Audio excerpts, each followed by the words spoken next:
Good morning, dear students. Hope all of you safe and sound at your home and follow the guidelines issued by government. Dear students, as the schedule, today is your English class term, and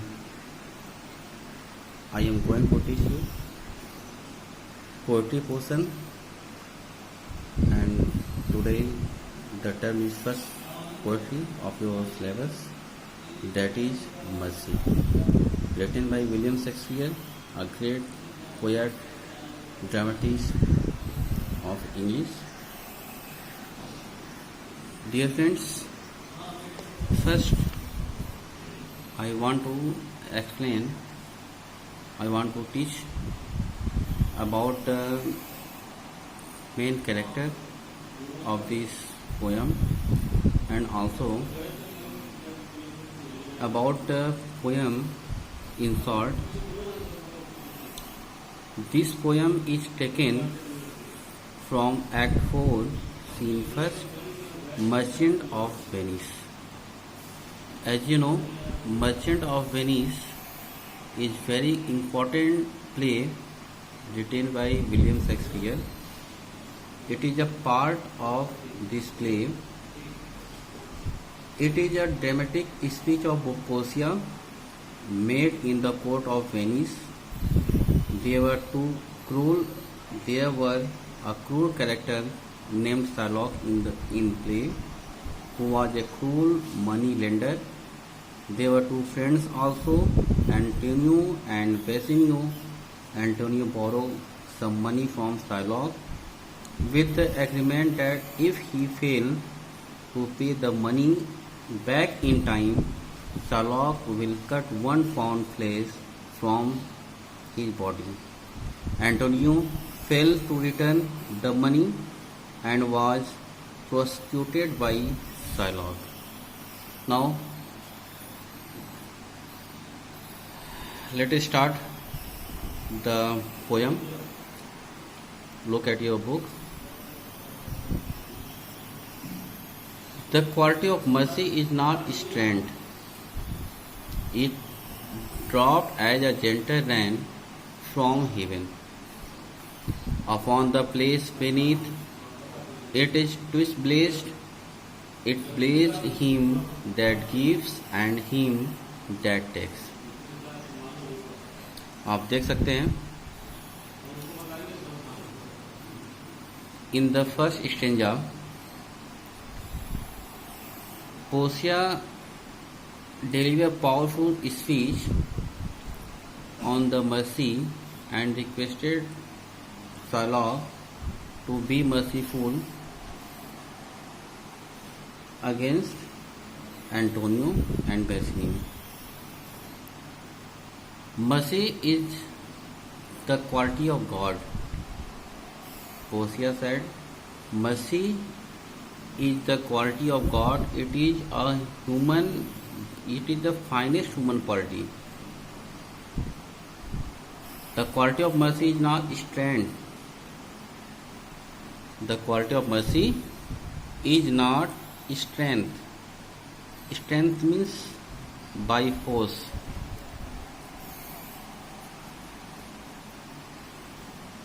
mercy ऐसी quality है, दया का गुण ऐसा गुण है जिसको कोई भी व्यक्ति बाय फोर्स नहीं प्राप्त कर सकता. Mercy is the finest human quality. It is the quality of God and it can not be achieved by force because it dropped as a gentle rain from heaven. It dropped as a gentle rain, बारिश की बूंदों की भांत. From heaven. Haven means स्वर्ग, ऊपर. यह बारिश की बूंदों की तरह ऊपर से नीचे की ओर. Upon the place beneath. Upon the place उस स्थान पर. बीनीथ मीन्स नीचे, जो नीचे है उस पर गिरता है. कहने का तात्पर्य है कि दया का गुण वह गुण है जो किसी व्यक्ति के द्वारा बाय फोर्स प्राप्त नहीं किया जाता। यह बारिश के उस बूंद के समान है जो ऊपर से नीचे की तरफ गिरता है, अर्थात यह व्यक्ति के हृदय से निकलता है। It is twist blessed, mercy is twist blessed. Mercy दोहरा प्रदान है। वो कैसे? Because it blessed him that gives, it blessed both giver and receiver. It blessed both giver and receiver, जो दया दिखाता है और साथ ही साथ जिस पर दया दिखाई जाती है, दोनों को यह एक साथ ब्लेस करती है, दोनों को एक साथ यह आशीर्वाद देती है, दोनों को एक साथ लाभ देती है। It is mightiest in the mightiest, it become the throne monarch better than his crown. It is mightiest in mightiest, यह माइटीएस्ट मीन्स मोस्ट पावरफुल, सर्वशक्तिशाली। दया का जो गुण होता है वह शक्तिशाली व्यक्ति का सबसे शक्तिशाली हथियार है। यदि कोई व्यक्ति कितना भी बड़ा शक्तिशाली होगा, उसके अंदर दया नहीं है, तो उसे हम शक्तिशाली पावरफुल नहीं कर सकते। It becomes the throne monarch better than his crown. It becomes throne monarch, राजा के सिंहासन से भी अधिक, यह राजा का सिंहासन, जो राजा होता है उसका जो मुकुट होता है, उससे भी कहीं अधिक पावरफुल माना जाता है। दया का गुण सिंहासन पर बैठे हुए राजा के मुकुट से भी अधिक पावरफुल माना जाता है। His scepter shows the force of temporal power. People obey the king because they afraid him with his power. लोग राजा को फॉलो करते हैं, राजा की आज्ञा को मानते हैं, क्योंकि वे उससे भयभीत रहते हैं, उनके राजदंड से डरते हैं। Due to temporal power,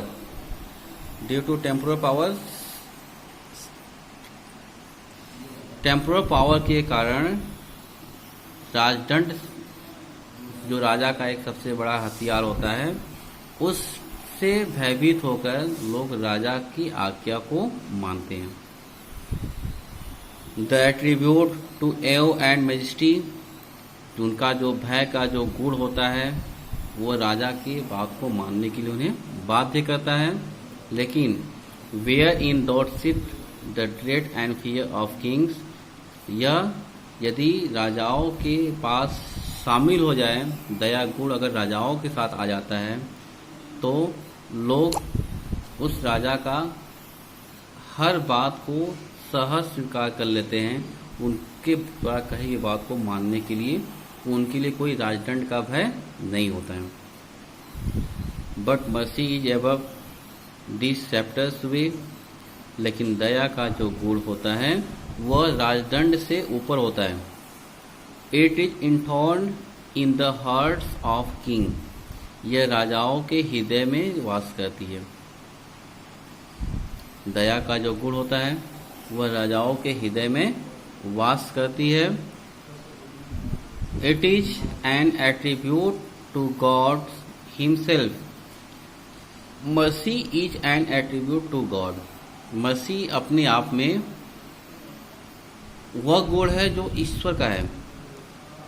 it is divine attribute, यह ईश्वरीय गुण है। And earthly power doth then show likest God's, और सांसारिक शक्ति भी ईश्वरीय शक्ति के समान दिखती है। कब?